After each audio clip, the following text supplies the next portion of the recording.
with Zach Brown, episode 21. It's been a little while. It's been probably about a couple of weeks, so I haven't been totally ghosting everyone here. But this is a huge episode because usually we have trainers, we have managers, we have current setters, people even outside the setter space. But we actually have Zach here who's in the recruitment world, and this is really interesting because at the same time, going through Zach's experience. March 2023, he's been doing his own thing since then, but has been overall recruiting for 3.5 years in the high ticket world. 600 to 700 setters and closers that have been placed and working with nearly 200 companies. So I think Zach knows maybe a thing or two about recruitment. We'll see about that on the call. But yeah, really excited to really, I suppose, go through the realities of what we're seeing in the setter world at the moment, how you can separate yourself as a setter in a really, quite honestly, crowded market. I find it's quite easy to separate yourself, but Zach will tell you how the real picture is on his side. So yeah, talk to us, Zach. Like, is there anything in that intro that I missed? Anything you think would be important to relay to some of the setters here watching or anyone else? No, as far as intro goes, you crushed it. I appreciate the kind words, and I'm excited to be No. here. It's good to talk to you. Good. Even my doctor's writing work, so that makes a change. There you Um, go. there we go. So yeah, I suppose with what we're seeing at the moment, obviously we're in 2024. I spoke to you back in June 2021. I actually entered your recruitment pipeline when I first got into hmm the space, and things have changed so much. So I guess for you, what have you seen have been some of like the biggest changes in recruiting salespeople online? So, I guess zooming out a little bit from more of a macro, I would say that I'm seeing money is generally harder to make now. Leads are harder to close now.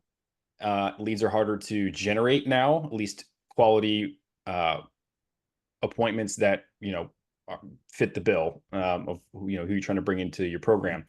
And there's also what seems like an astronomically large amount of people, more amount of people looking for gigs, and just in kind of like the setter closer community, the sales rep community at large. And I'm seeing a huge lopsided supply and demand curve where there's just umpteen amount of people looking for good roles, and there's not enough places to put them. Hmm. Interesting. You know what? I've had different perspectives where I've spoken with people that are saying I've got like loads of good roles, but I haven't got enough good setters, right? There's that as well. Like hmm sometimes there's that quality aspect too. So yeah, dramatic changes. And I guess what have been some of the things that you've noticed, especially this year, right? Everyone talks about 2024 being like the most skeptical it's ever been, the most difficult to get roles. Like, what have you seen so far this year with the candidates you've had to place and seen come through your pipeline? Well, zooming out even farther than that and looking more at like the global financial state of the world, there's been like at least in the United States, the credit card delinquencies are at an all-time high. Car loan defaults are at an all-time high. Mortgage defaults are at an all-time high. People are out of money. People are running out of money because inflation is running rampant, all the debasement of currency. And again, this is affecting everyone across the globe, but specifically more here in the US where I'm at. I can speak a little bit more to the nuance of this economy. But that I think is leading to people starting to get a little bit desperate. And when people are desperate, they generally are not in the best of headspaces, and they tend to start doing things more irrationally, and start to make a lot more mistakes, and they try to hurry along because they're trying to get the paycheck. So what, like, as the reason I bring that up is because I believe that there are a lot of people that just, and I didn't learn how to manage money growing up. I think this is something that not a lot of people talk about. Like, how do you manage money, period? But how do you manage money in a volatile, up and down roller coaster industry where your paycheck is never the same, day to day, week to week, month to month? That's a very pertinent skill that anybody who's in this space, or anybody who's an entrepreneur or a 1099 self-employed individual, needs to know how to do. And unfortunately, it's often learned through trial by by fire.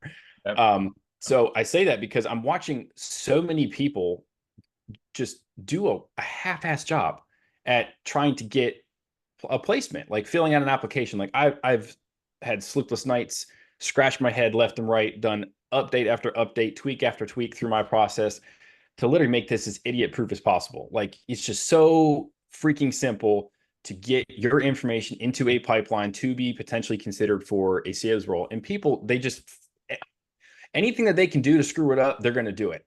And Mm.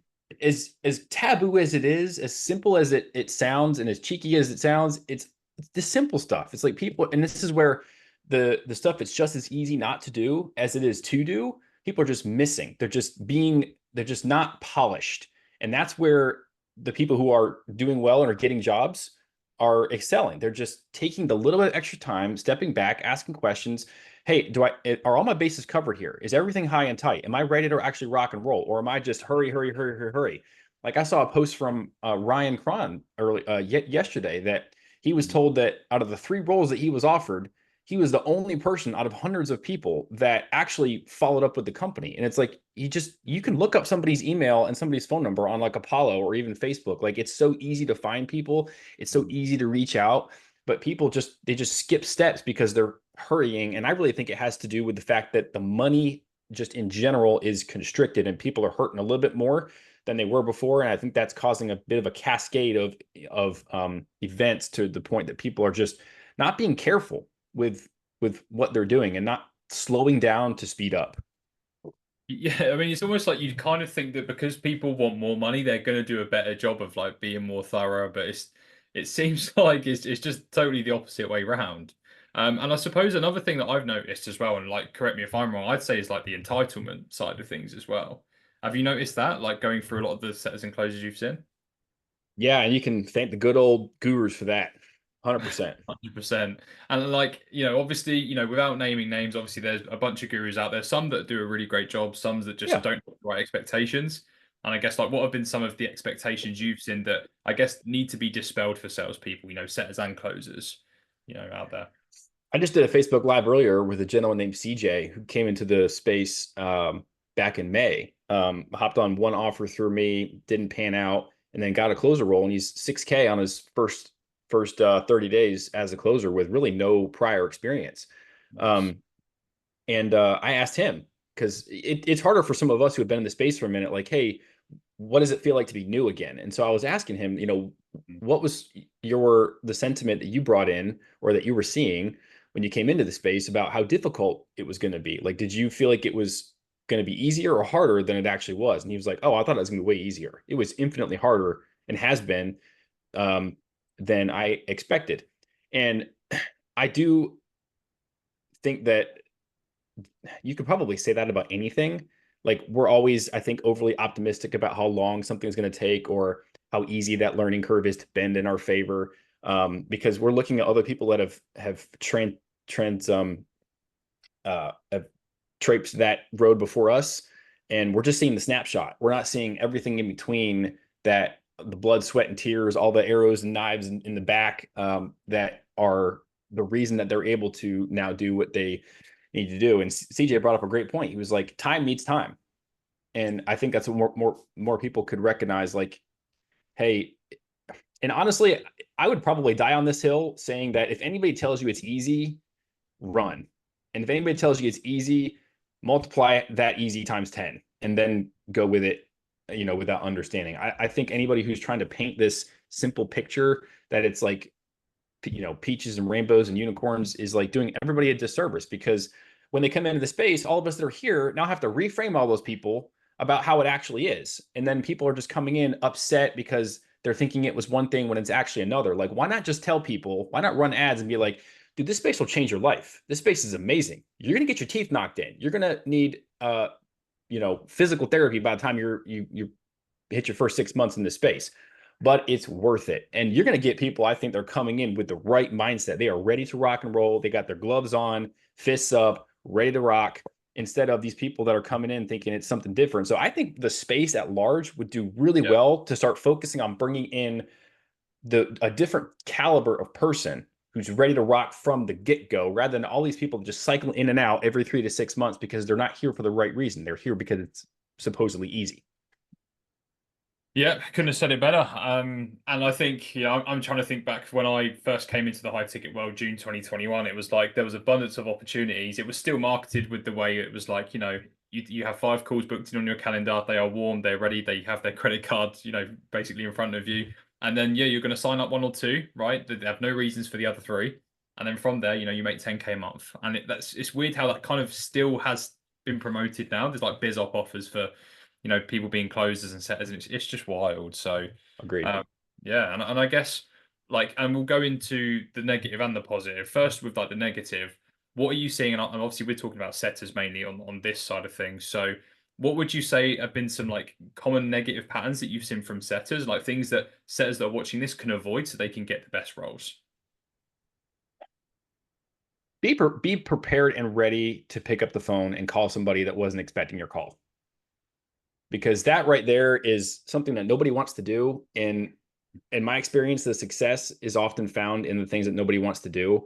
And not to mention, I think setters in general, like I'll have people be like, "Hey man, like I'm brand new. Like how can I land a role?"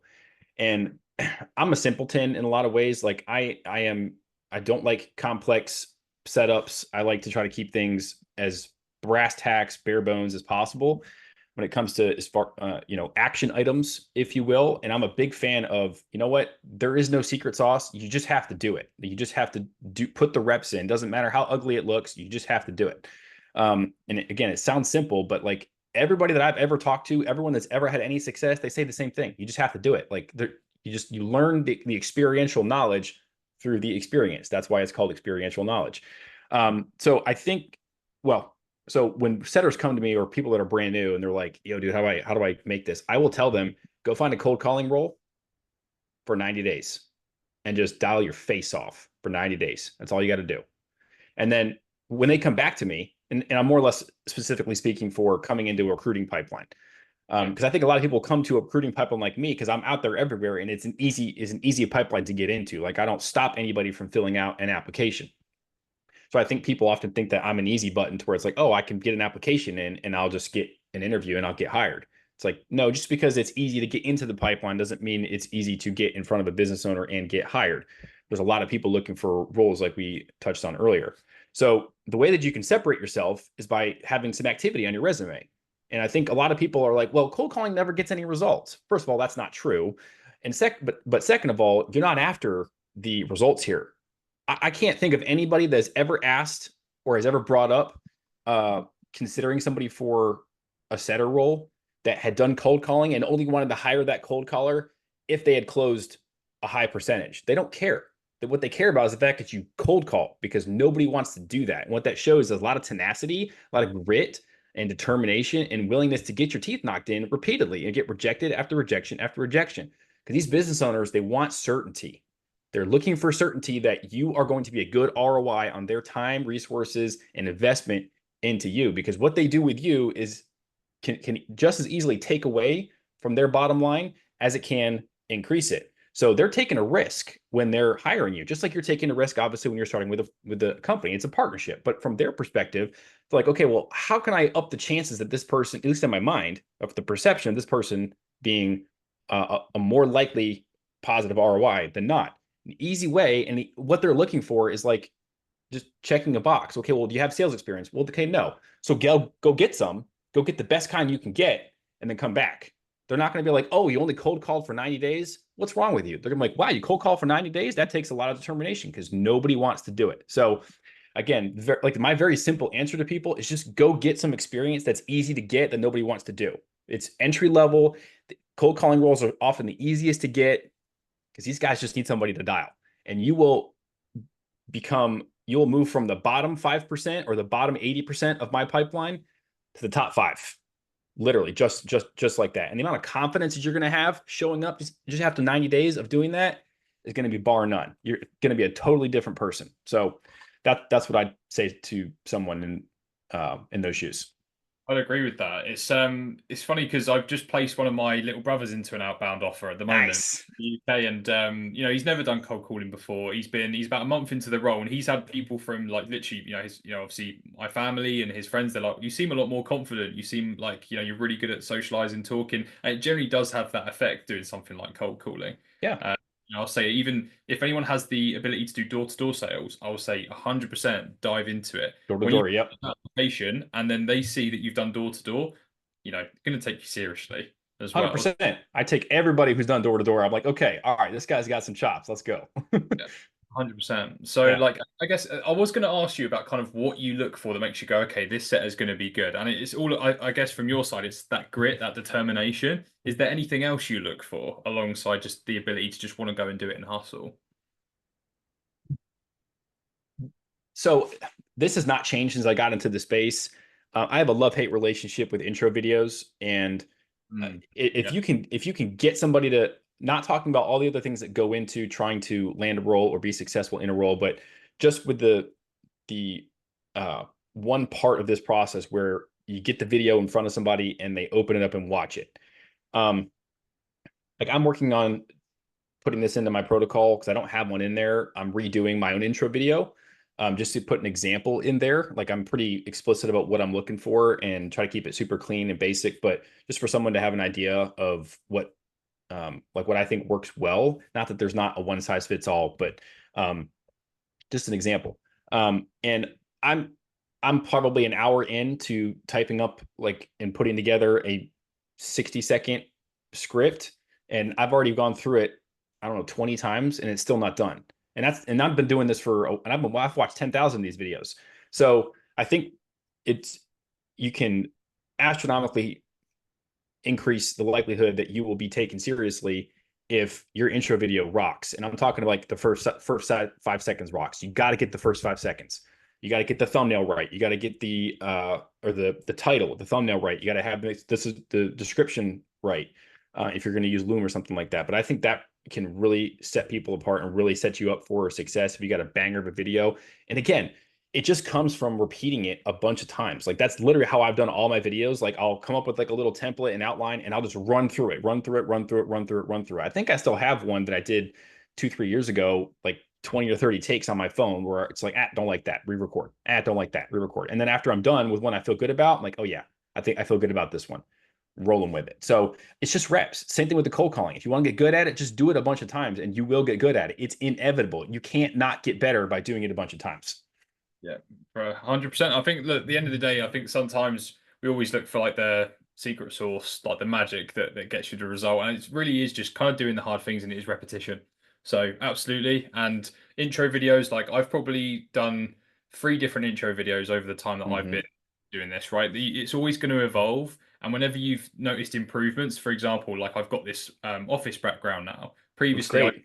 I just had a white background, but now I use this. People don't just focus on you, but they focus on your background, like your Right. professionalism. And always, guys, invest in your environment is really Mm-hmm. important as well. If you don't 100%. invest in your environment, you don't even feel like you're working. Like if you're still working from your bed and you've got like a little notebook, like try and upgrade that as well. Invest in Yeah. yourself as well, because that helps you get taken really seriously. 100%. 100%. Agree with that for sure. Um, so I'm just thinking, like, as far as that's obviously intro videos, applications. What are some absolute like Hail Marys where it's like, if you do this, you are like immediately disqualified, right? Then this is going to be useful for some setters for sure. Disqualified? Yeah, not blacklisted. I feel like that's a bit extreme, but we'll go disqualified. Man, well, you said one of the biggest ones. It's like and I'm not going to sit here and say like, and I'm missing something from my backdrop. My kid took it.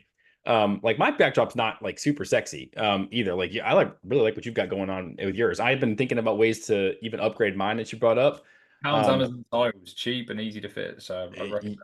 yeah, I'm a big fan. I just haven't figured out like kind of what I want to do with it. I've been watching, asking some other people about their cameras and their this and that, trying to figure out, what exactly I want to do, because I don't want to just buy a bunch of stuff and then play around with it. I really want to kind of have a really good idea. So I think in regards to that, like backdrop is probably, aside from like somebody's just having a really piss poor intro video. I think the backdrop is, and it kind of works in tangent with how you're communicating in your intro video. But Getting in the back, bathroom, that'll disqualify you, wouldn't it? Having one in the bathroom, yeah, toilet. exactly backdrops. Like I've seen messy beds. I've seen. Okay, I'll tell you a couple of things right out of the gate that I'm seeing quite a bit of. This holding your can't Yeah, you're holding your holding microphone. yeah, I've seen that a few times. Why are you holding your microphone? Don't do that. Like it's, we told you to do that. Posted Um, like sing if you're holding the microphone. It's just the total wrong idea. Like, I totally agree with that. 100%. And then you got stuff like Yeah, this, I agree with or it's like this. They're like square your face up Well, in the camera. sometimes you'll be like looking up and I'm looking down on you like this, which That, is another yes, weird one. right. It's like You don't you do are that. not eliciting the right type of response in that person's mind. They're literally looking like you're talking down to them, and like that doesn't make them get the warm fuzzies. It makes them be like, it makes them feel defensive. So Yeah, camera angle, you wouldn't think, but like so many people get this thing wrong. That's one. Messy beds, attire, like that's a huge one too. People not smiling, like you don't have to smile the whole time because that looks weird. But like, hey, like your first hey to on your intro video, like and on an actual call, like smile. And then after that, you can, kind of tailor it down, but it's the first impressions. What is somebody first seeing? And that's huge. So those are a couple of them. There's another thing on that as well, like because when you see those intro videos, they don't smile when it's plain. I mean, and I'm going to be real here. If I get an intro video where it's just plain, there's no smiling, I turn it off within 10 seconds when I go to the next one. I Yeah, don't. yeah. And then, you may have some genuinely great experience, you may have like really good credentials, but I don't look at it because your energy is just off. Because and you may think this as well. I think a lot of our foreigners do too. The way that you communicate on that intro video is what they assume that you're going to be like when you're on the phones with the prospects. Right. Which is one of the reasons that I have issues with the videos is because that's not true. Oftentimes people are, especially if you're in sales, you're way better at having a dialogue than you are at a monologue. You mentioned it earlier that you've done 3 intro videos in 3 years. That's low, low, low volume. How many role plays have you been on? How many sales calls have you been on? Plenty. Yeah. Exactly. So you've gotten a lot better at talking to people one on one in a sales conversation. Those intro videos, they do not, you're never going to use the skill of being able to conduct a monologue on a in a dialogue. They're two completely different types of skills. Hmm. But unfortunately, you have to get good at it because that's how people can get an idea for who you are. So the more you practice it, the more natural it's going to sound. And those voices that are often different when with monologues because you're in a different headspace, there's no one there to receive what you're saying. And a dialogue, there's less of a gap to where you sound more like how you're going to sound on a phone call because that's exactly what people think. Oh, this is how the person is on the phone call. They're kind of dry, they're kind of flat, no energy. And like that, that's how they're going to be in with my prospects. You get them on a role play, and they're like, "Holy crap, who is this guy?" So, 100%, it just needs reps. And the problem is with the intro videos, with how often you end up looking for a job 3, 6, 12, 2 years. You just don't put in enough reps that you typically would do with your day-to-day job, like selling and doing role plays. Yeah. No, I can agree with that actually. And I think, but it goes to show I've kind of based it on an assumption. And the thing is, business owners are doing this. They are 100%. they are assuming. So like even though that Zach is absolutely right, monologue and dialogue, totally different skill sets. Make sure that you have as many at bats for positive assumptions anyway, because that's what Hmm. business owners make decisions off is as many Right. positive assumptions as they can find. It's not like they don't look, it's not like they don't want to hire people when they look at them. They want to hire as soon as possible. There's a need that needs to be filled. So they have Hmm. every bias to look at the positive and look at the Right. reason to hire you. So just don't limit those reasons is a Right. big thing as well. Yeah. Well Um, said. but yeah, I think that's, there's a lot of things covered there. I mean, would you say that there's anything else that's quite valuable for setters to understand, especially with what's going on right now? And really just how to set yourself apart, like get to the top 1% roles, being able to make 5 to 10K a month, as a setter, like any particular steps that you would recommend alongside what we've covered. Yeah. So this might be a little outside the box, but as a setter, I would make it put it at least in the back of your head that if you're working on an offer, you're working on a campaign, and there's closers, which if you're a setter, the most likely is that you buddy up with a closer. I think that something that I don't see talked about hardly at all is Actually, synergy. I think Freddie mentioned it on the last podcast, Freddie McCurry, and Yeah, I've not heard anyone else talk about that. Like it's major. Absolutely. 100%. I've had a couple people over the years mention that them and their closer are like yin and yang, and the Dukes of Hazard, if you will. And I think that is like having some really good chemistry with another person on your team, especially because they need you to show up high and tight every single day to make their paycheck, and you need them to be on their best behavior and in the right headspace to close those deals. You guys need each other, so why not uh, take that and work on that relationship. So not that you're always going to do that. Some of this can be hard when it's like a round robin and every different closers get your calls. But if you can swing it, like find somebody that you really just get along with really well, and try to like redirect more of your calls to them, and they can sort of get this will happen naturally. Is the habits that are often just passing by that we don't even know that we're doing, that's going to get funneled into the process to where it's almost going to start becoming a bit like a rhythm in a sense to where um you may not even know like what's going on, why is this working so well type of environment. So I just think there's a lot that can go there with just really having an extreme level of trust between two people and knowing that like, hey, I know exactly like down to the smallest iota what this person is getting on the call with this setter. And I know that and I can know and I can tell this prospect you are in the best hands possible with this closer. They're going to take really good care of you. We've done this 100 times, him and I, whatever it is that you're going to say to leverage that relationship. But I think that could be a huge um, asset with setters trying to Fully make it agree. on the campaign.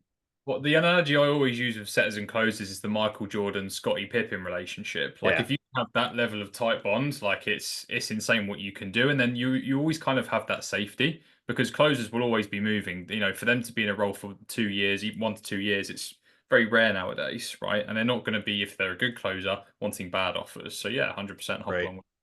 And you Fully can agree. even like I've had this happen at least once where actually twice where a closer and a setter both came at the same time. They're like, "Hey, we're a team. Like we're trying to find an offer together." So that's even something too. Like you can even continue to move with that closer if you or him and or both of you guys decide to move to a different offer. There's nothing saying that you can't do that. So 100%. Good stuff. All right. Well, as far as if any of you guys here that are watching, you are looking for setter roles, maybe you are somebody new, like this is the perfect video for you. So, definitely watch all of this. Post your biggest takeaways, like and share, because I think a lot of people are coming into the space. They need the right expectations, not just what's being marketed out there that makes you feel like you do nothing and you're expecting something for it. yeah, So, 100%. yeah. As far as like how people can reach you, Zach, I will drop a link into your recruitment pipeline so they can submit an Perfect. application. Is that the best way for them to get in touch? Even Facebook, like how's the best way for that?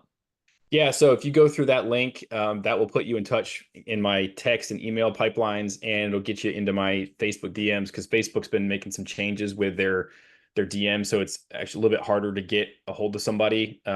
It seems like I'll even have people that have said they sent me a message. There's no message, and I'll screenshot it, and they have a message on their end and no message on my end. So just remember, like if someone's not responding to you, whether it's me or somebody else, like it's probably Facebook playing some games. They've just entirely went through and did the what do you call it, encrypted all the messages. So I think that's what's caused some Yeah, of the funny business. So just FYI, but yeah, if they go through that link, it'll put them in my text and email pipeline, and I will 100% see them instead of them just getting lost in DMs that I don't have control over sometimes. sounds good, guys. And this is a good listen exercise. Like if you are watching this video and you're applying, please implement the steps that we've just covered. If you don't, it just goes to show you're just like all of the other setters that are struggling to get. Yeah, yeah, All right. 100%. Been an absolute pleasure, Zach. Really appreciate all your support with it, guys. And obviously do the obvious, like, comment, subscribe, do all the sharing and stuff. And yeah, on for the next episode, I guess. See you later. Thanks, Taylor. Appreciate you.